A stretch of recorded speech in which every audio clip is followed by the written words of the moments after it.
So let's go ahead and get you guys into some of these positions real quick, because this is also, if we think about this, right, the one message I'm going to start to talk about with our clientele, and I'm going to start doing videos on this. I mean, we can even use some of this right now. Number one is, this isn't just you come in the gym and do it. Because especially if clients are coming in twice a week, they're going to be spending a total of 10 minutes a week on this at most, right? Because this is also, we don't want to make this their whole workout. You got to remember that too. This is just part of the warm up. This is, hey, we're just teaching a new way to warm up. We're teaching you how to get into some good rest positions. We're teaching you something that ideally, especially if you're suffering with pain. I mean, think about it. How many of your clients have lower back issues or shoulder issues or any type of hips, right? All this stuff.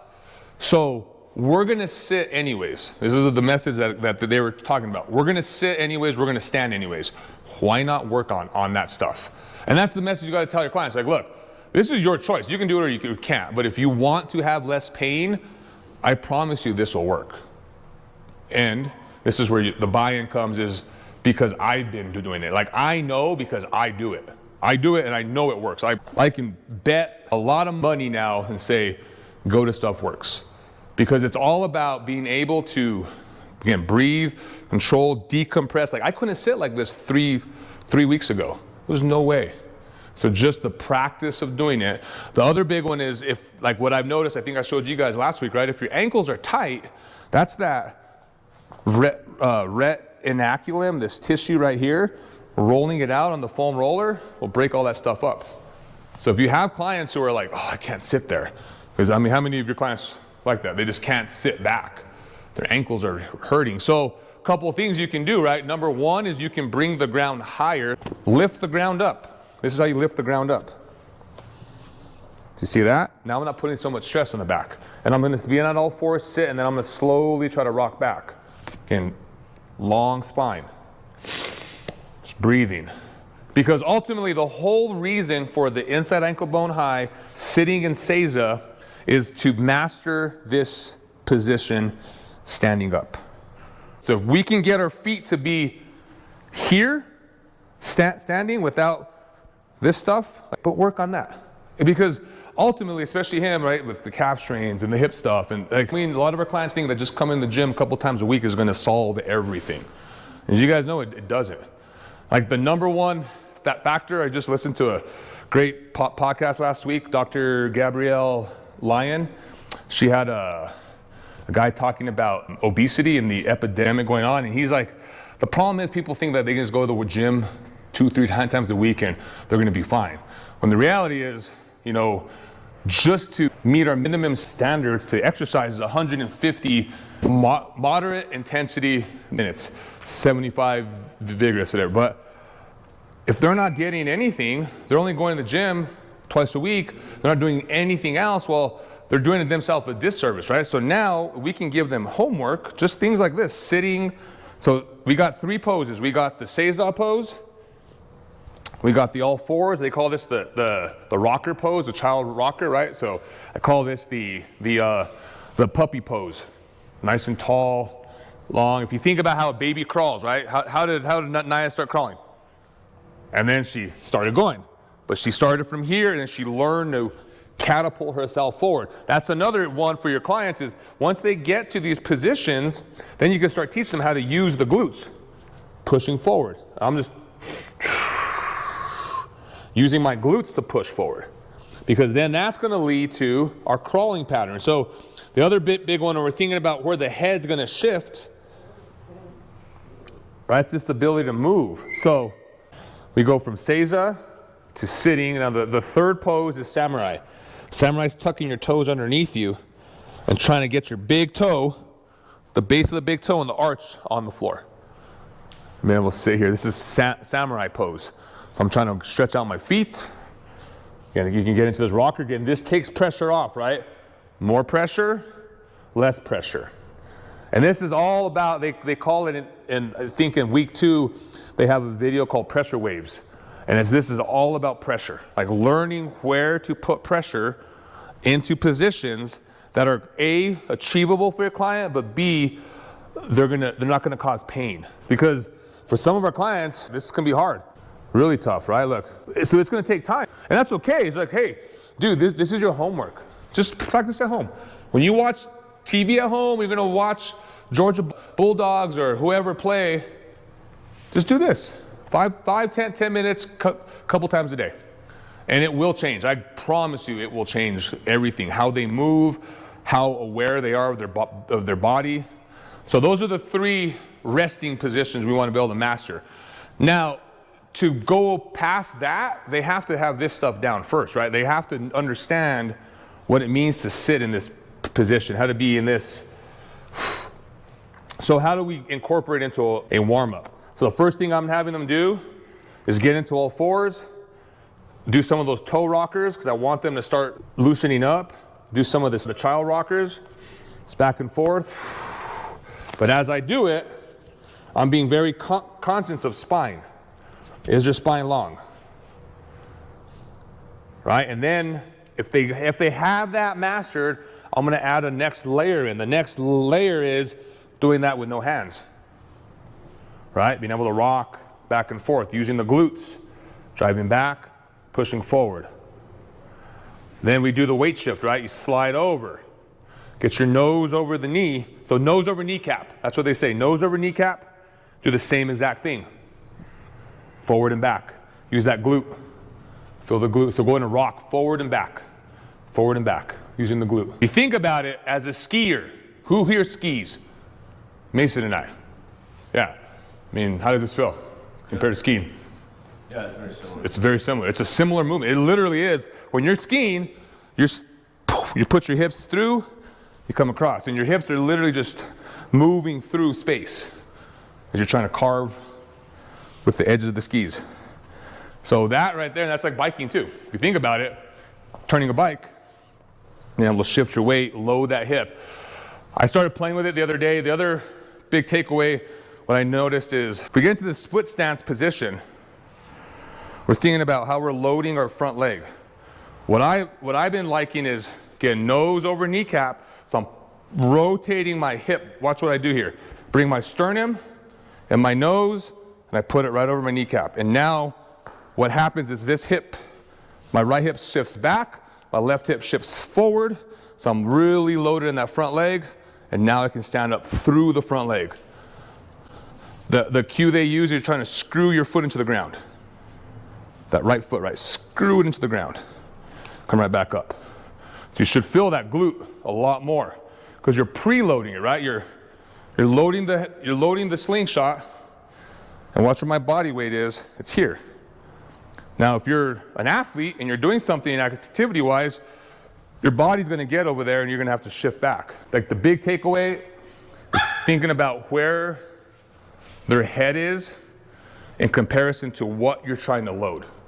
So if they're doing a rear foot elevated split squat, well, that makes it easier, right? Then you can put that foot up on the back and you load that leg, that glute, thinking of lines still, knee, hip, shoulder, ear, right? Not breaking. You don't want to see this. You want to see load and up and up. And then you're working that big toe in this pattern, or you can also put it flat, especially if you're doing like chops and that work, right? It's still the same thing.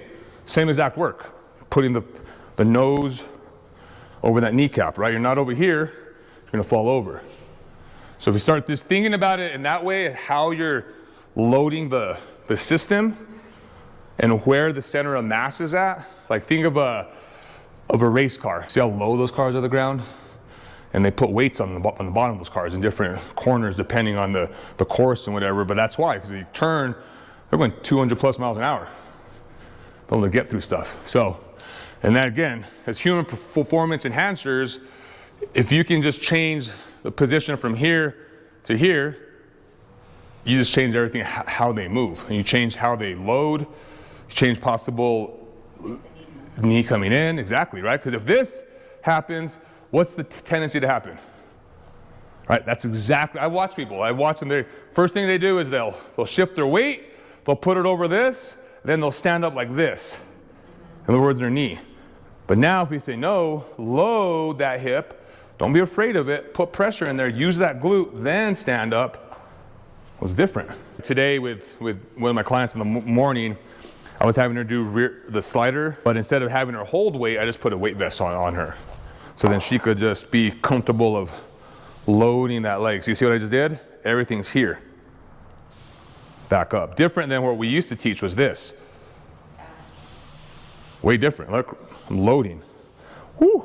I mean, it's completely different exercise. The moment I load and I do that pre-stretch, right, like a slingshot, creating that length. Because if you think about any sport you play, to go one direction, you always go the opposite direction first. So if you're gonna hit a baseball that way, swinging a baseball bat, where does your bat go first? If you're gonna cut, right? Bam, to go that way. I'm gonna load and explode in that direction. Baseball throw, right? I'm gonna load and explode. Hockey, right? You're gonna load that back leg. Golf. So you always have, no matter what, as humans, we do that. It's part of our nature. We're gonna load to explode. So we can control it and teach a client how to properly load, then you decrease injury risk. Because number one, injuries are usually occurred on the absorption of something, of force. So they land, right? That's usually when the injury happens. But if they know how to prep it, how to jump, rather than this, right? And that's just getting the feet stronger. What I would recommend is, especially clients that are resistant, is just dose it in there. Look, for the warm-up today, because the warm-up should be done barefoot. I've said that a lot, right?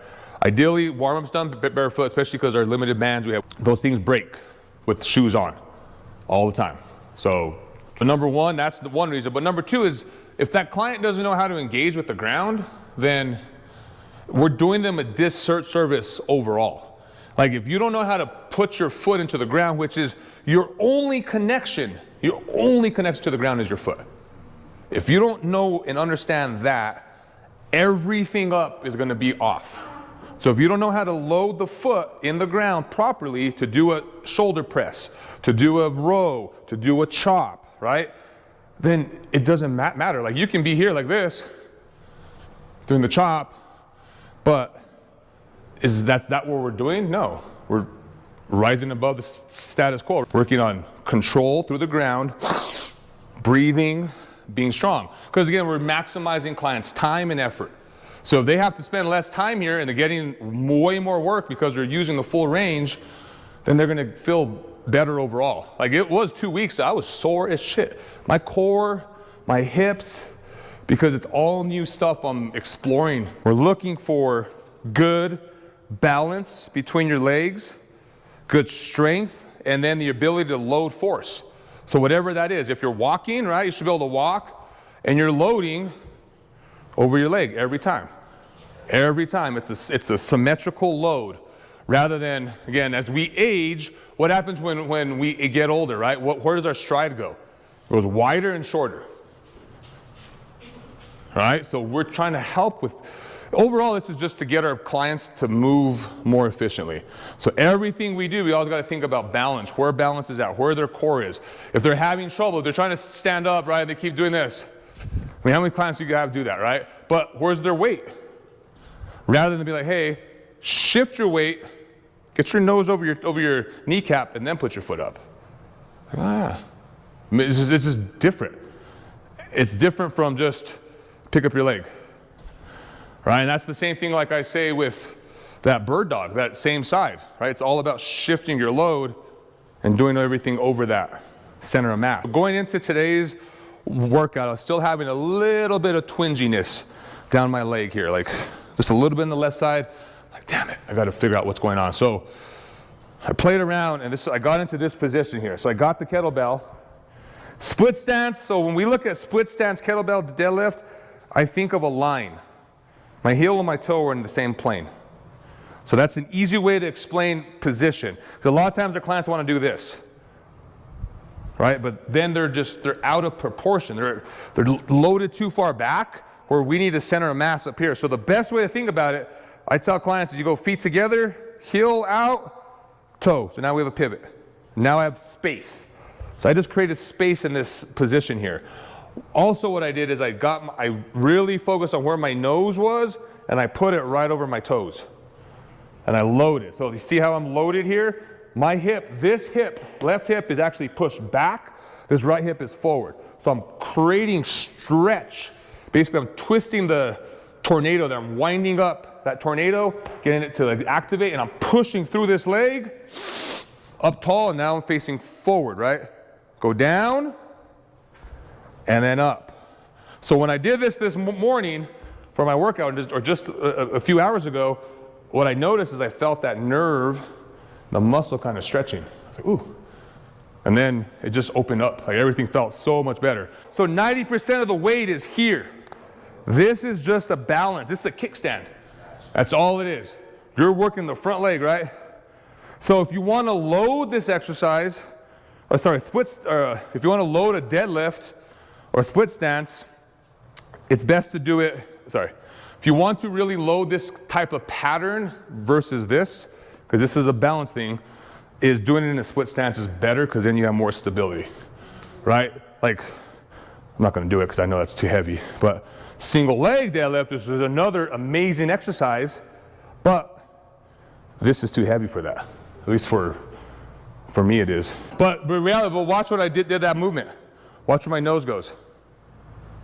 Right over my toes. And it took me a while to think about it. As I watched Mike that day, it clicked. I was like, that's why. Because it's all about this shift. When you teach the exercise, like, I always ask, where do you feel it? Because I know where I should feel it. And if they say, let's just say they're doing this exercise, I feel it on my quad. Okay, let's go ahead and shift your weight and put your nose right over your toes. Now where do you feel it? I feel it here. Perfect. That's what we want. Right, so that's going through it. You'll learn a lot more how to do it. That goes for this, right? The mini band work, which again, I know a lot of clients like to grab the black because they think that's the thing you should do. The problem with the black is clients end up like this because it's too tight, right? So again, arches are in place. You're getting those knees out, you're loading those hips, and you're pushing off this leg to go that way. Push, push. It's not step. Step, look where my knee and my foot go. Push, I stay strong. Push, push. Just like you play in any sport, push, push, right? You're always moving where you need to move based on, if I'm gonna go that way, I gotta push that way. If I'm gonna ski, if I'm gonna go left, I'm gonna push on my right ski. It's always opposite. Any little bit, if you can have your client gain that little edge, it'll be better. And again, I know our clients aren't all high-level athletes or whatever, but if you just teach them to balance and land on one foot, that alone is like, whoa, I could never do that, right? I was skiing one day, Santa Fe, just kind of coming back into the return trail, so it was easy, it was blue, boom, boom, and my ski popped off. And I'm in the air, I'm in right under the lift, dude. And then everybody's like, yeah. But I was like, man, that's crazy because it literally just popped off and I just kept my balance all in that one ski and I was able to stop and turn. So that alone, I mean, it goes a long way. Friday hurt my back. Saturday evening, I'm in this position behind my couch and like in pain, just letting it, I could feel it. And it finally just goes, and I felt it pop, like everything just opened. I was like, oh my gosh, there it is. And my wife was like, I was like, whew, I fixed my back.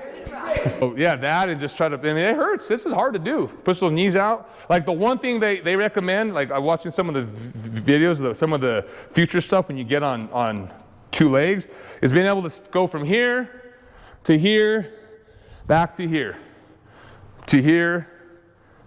right?